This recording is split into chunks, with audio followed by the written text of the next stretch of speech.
नमस्कार, इस वक्त के बुलेटिन में आप सभी का स्वागत है और मैं हूं आपके साथ रहनुमा। चलिए आज की अहम खबरों पर नजर डालते हैं। इस्तांबुल में पाकिस्तान, अफगानिस्तान, तालिबान के बीच शांति वार्ता पूरी तरह से विफल रही है। खुद ख्वाजा आसिफ ने ये जानकारी दी है। सूत्रों के मुताबिक आसिफ ने बताया कि तालिबान शासन सीमा पर आतंकवाद पर लिखित गारंटी देने से इनकार कर रहा है, जिससे बातचीत का माहौल बिगड़ गया। ख्वाजा आसिफ ने यह भी कहा है कि वार्ता में शामिल मध्यस्थ अब इस गतिरोध से थक चुके हैं और किसी नए प्रयास की संभावना बेहद कम है। इस नाकाम बातचीत के बीच पाकिस्तान अफगान सीमा पर तनाव एक बार फिर भड़क गया है। इस हफ्ते की शुरुआत में ही चमन बॉर्डर पर दोनों देशों की सेनाओं के बीच गोलीबारी हुई थी। ये उस समय हुआ जब दोनों देशों के अधिकारी इस्तांबुल में शांति वार्ता में शामिल थे। पाकिस्तान ने चेताया है कि सीमा पार आतंकवाद पर रोक ना लगी तो सशस्त्र संघर्ष बढ़ सकता है। पाकिस्तान लंबे समय से आरोप लगाता रहा है कि टीटीपी और बीएलए अफगानिस्तान की धरती से पाकिस्तान में अस्थिरता पैदा करने की कोशिश कर रही हैं। दिल्ली के रिठाला मेट्रो स्टेशन के पास झोपड़ियों में भीषण आग लग गई। कई झोपड़ियां जलकर खाक हो गई हैं। पुलिस सूत्रों ने बताया कि कई एलपीजी सिलेंडर फट गए, जिससे आग और भड़क गई और निवासियों में दहशत फैल गई है।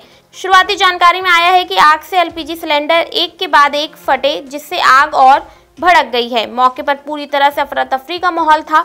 लोग इधर उधर भाग रहे थे। लोग अपने बच्चों और सामान को बचाने के लिए लगे थे, लेकिन सभी झोपड़ियां पूरी तरह से खाक हो गई हैं। इस अग्निकांड में एक बच्चा गंभीर रूप से झुलसा है, जिसे इलाज के लिए भर्ती कराया गया है।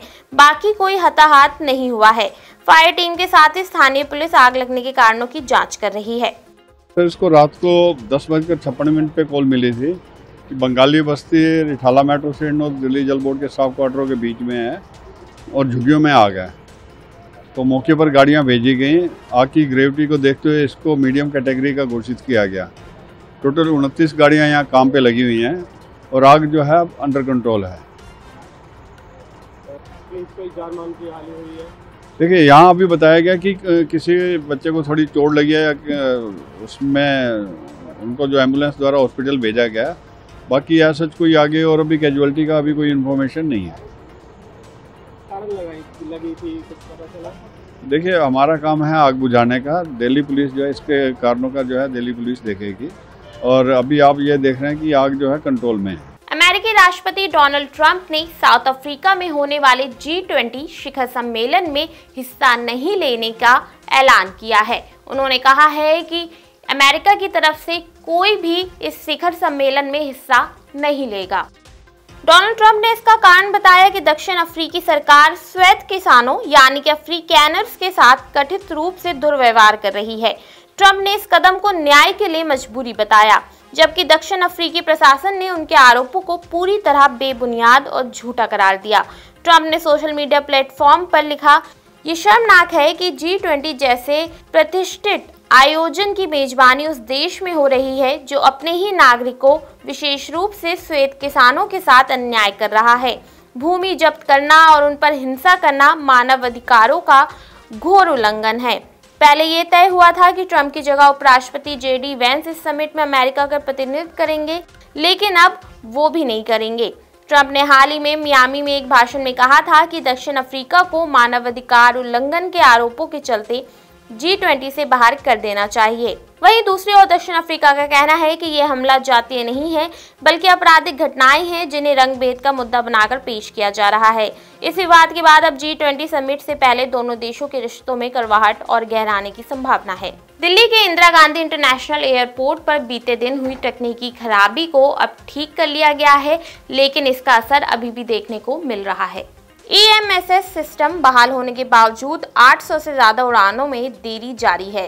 सुबह से ATC सिस्टम फेल होने के कारण एयरपोर्ट पर भारी अव्यवस्था देखने को मिली और यात्रियों को घंटों तक इंतजार करना पड़ा। एयर ट्रैफिक कंट्रोल सिस्टम में पिछले 2 दिनों से रुक कर समस्याएं आ रही थी और शुक्रवार सुबह करीब 5:45 पर EMSS automatic message switching system में गंभीर खराबी आ गई। ये सिस्टम फ्लाइट प्लानिंग और ऑटो ट्रैक सिस्टम को डेटा देता है। सिस्टम बंद होते ही ATC को मैनुअल मोड में काम करना पड़ा, जिससे संचालन बेहद धीमा हो गया। AAI के अनुसार तकनीकी टीमों ने सिस्टम को दोबारा चालू कर दिया। हालांकि सुबह से मैनुअल प्रोसेसिंग के चलते जो बैकलॉग बना है उसे साफ करने में समय लगेगा, इसलिए उड़ानों में हल्की फुल्की देरी अभी भी बनी रह सकती है। वहीं एएआई ने यात्रियों और एयरलाइंस को असुविधा के लिए खेद व्यक्त किया है और कहा है कि सिस्टम को पूरी तरह सामान्य करने के लिए काम तेजी से जारी है। यात्रियों से अनुरोध है कि वे अपने एयरलाइन से संपर्क कर ताज़ा फ्लाइट स्टेटस लेते रहें। दिल्ली में शीतलहर और कोहरे से ठंड बढ़ती हुई नजर आ रही है, साथ ही प्रदूषण का जो स्तर है वो भी खराब श्रेणी में पहुंच चुका है। दिल्ली में शीतलहर भी चल रही है, जिसके चलते दिल्ली में ठंड में इजाफा हो रहा है। कुछ दिन से दिल्ली के तापमान में लगातार गिरावट देखने को मिल रही है। आज भी दिल्ली का न्यूनतम तापमान 11 डिग्री सेल्सियस है, वहीं अधिकतम तापमान 28 डिग्री सेल्सियस रहने का अनुमान है। दिल्ली में ठंड के साथ प्रदूषण में भी इजाफा हो रहा है। दिल्ली की हवा लगातार बहुत खराब श्रेणी में बनी हुई है। आज भी दिल्ली का ओवरऑल AQI 335 है, वहीं बवाना इलाके में AQI 400 के पार है। दिल्ली की हवा में घुला जहर लोगों के लिए परेशानी का सबब बन रहा है। लोगों को आंखों में जलन और सांस लेने में दिक्कत हो रही है। 8 और 9 नवंबर के दौरान तमिलनाडु, केरल और माहे में कुछ स्थानों पर हल्की बारिश होने की संभावना है। वहीं हिमाचल प्रदेश के कुछ जिलों का पारा माइनस में पहुंच गया है। शनिवार को केलांग में अधिकतम तापमान 10 डिग्री सेल्सियस और न्यूनतम तापमान -1 डिग्री सेल्सियस दर्ज हुआ है। पॉल्यूशन बहुत ज़्यादा बढ़ चुका है आज के दिनों में और हमें बहुत दिक्कत होती है सांस लेने में। धूल बहुत ज़्यादा उड़ती है और MCD वगैरह की जिनकी भी रिस्पॉन्सिबिलिटी है ये इस पॉल्यूशन डिपार्टमेंट की, कोई भी एक्शन नहीं लिए जा रहे हैं उनकी तरफ से। तो इस चीज़ से आम जनता को बहुत ही दिक्कत होती है और लोगों की हेल्थ बिगड़ रही है, वो भी बात है, और लोगों का पैसा भी लग रहा है। तो गवर्नमेंट को इस चीज़ पे ध्यान देना चाहिए। तो ये थी आज की अहम खबरें जिन पर हमारी दिन भर नजर बनी रहेगी। ऐसे देश और दुनिया की तमाम खबरों के लिए देखते रहिए नवोदय टाइम्स पंजाब केसरी।